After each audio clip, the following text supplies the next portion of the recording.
প্রকৃতির সবুজ মাঠের শেষে সুন্দর গ্রাম, চারিদিকে ফসলের সমারোহ, মধ্যে দিয়ে চলে গেছে মেঠো পথ। পথের দুধারে সারি সারি গাছের শেষ প্রান্তে জীর্ণ কুটিরে বাস করত এক দরিদ্র ব্রাহ্মণ, নাম তার পবন। তার গায়ে ছিল বড় বড় লোম, ধন সম্পদ বলতে কিছুই ছিল না। পূজারীরা যা দিত তাতেই তার কোনো রকমে দিন কেটে যেত।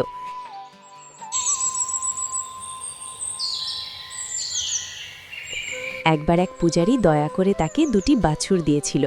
ব্রাহ্মণ মানুষের কাছ থেকে চেয়ে চিনতে ঘি, তৈল, ঘাস ইত্যাদি নিয়ে অতি যত্নে তার ছোট্ট বাছুর দুটোকে বড় করে বেশ নাদুস নুদুস করে তুললেন।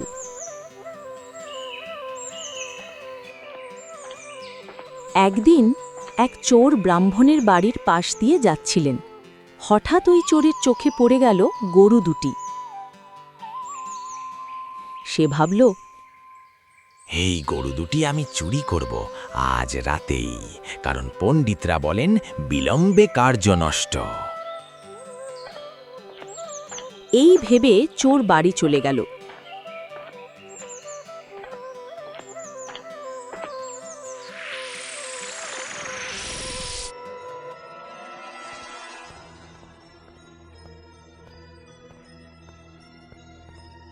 রাত দুপ্রহর হতেই সে বেরিয়ে পড়ল। যেতে যেতে মাঝপথে কেউ একজন দাঁড়িয়ে আছে বলে মনে হলো। সে ধীরে ধীরে সামনে এগিয়ে গেল। তার চোখে পড়ল ফাঁক ফাঁক ছুচালো দাঁত, নাকটা উঁচু, চোখের কোণ লাল টকটক করছে, শিরগুলো দাগড়া দাগড়া, শরীরটা নুয়ে পড়া, গাল থোবড়ানো, মাথায় পিঙ্গল জটা।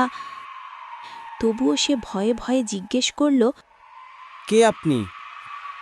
রাক্ষসটা ছিল মিথ্যাবাদী, তবুও সে চোরকে বলল, আমি সত্যবাদী ব্রহ্মদৈত্য।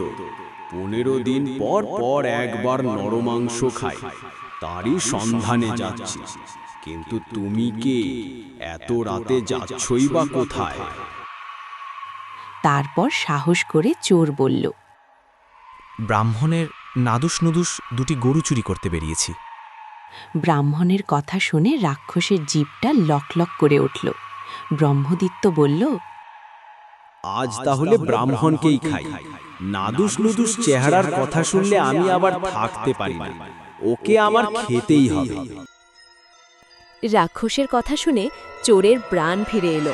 সে এগিয়ে গিয়ে বলল, এক যাত্রায় দুজনের উদ্দেশ্য সফল হবে। তুমি ব্রাহ্মণ খাবে আর আমি ওর গরু চুরি করে নিয়ে আসব। বেশ মজা হবে।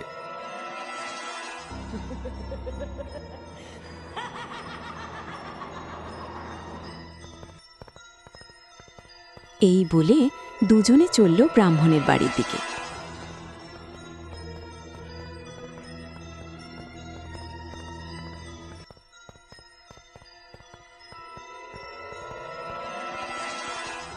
দুজনে গিয়ে নিভৃতে বসে সুযোগের প্রতীক্ষা করতে লাগল।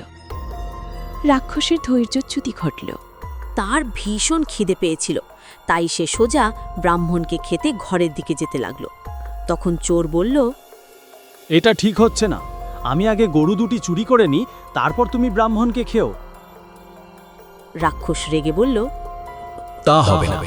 গরুর আওয়াজে ব্রাহ্মণ যদি জেগে ওঠে তাহলে তো আমায় উপোস থাকতে হবে। আমি আগে ব্রাহ্মণ খাই, পরে তুমি গরু নিও। এইভাবে আমি আগে করতে করতে দুজনের মাঝে কথা কাটাকাটি শুরু হয়ে গেল।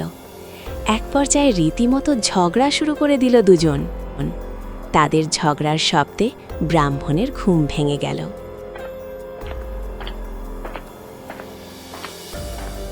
ব্রাহ্মণ বাইরে এসে রাক্ষস আর চোরকে দেখে ঘাবড়ে গেলেন।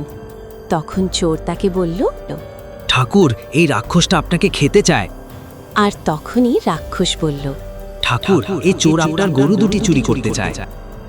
এ কথা শুনে ব্রাহ্মণ জোরে জোরে ব্রহ্মমন্ত্র জপ করতে লাগলেন। মন্ত্রের তাপ সহ্য করতে না পেরে রাক্ষস পালিয়ে গেল। আর ব্রাহ্মণের চোর চোর শব্দের চিৎকারে চোরও গ্রামবাসীর হাতে নাতে ধরা পড়ে গেল। এই গল্পের নীতিকথা হল, অসৎরা কখনো সৎসাহস দেখাতে পারে না, সত্য ও সুন্দরের জয় চিরকালই হয়।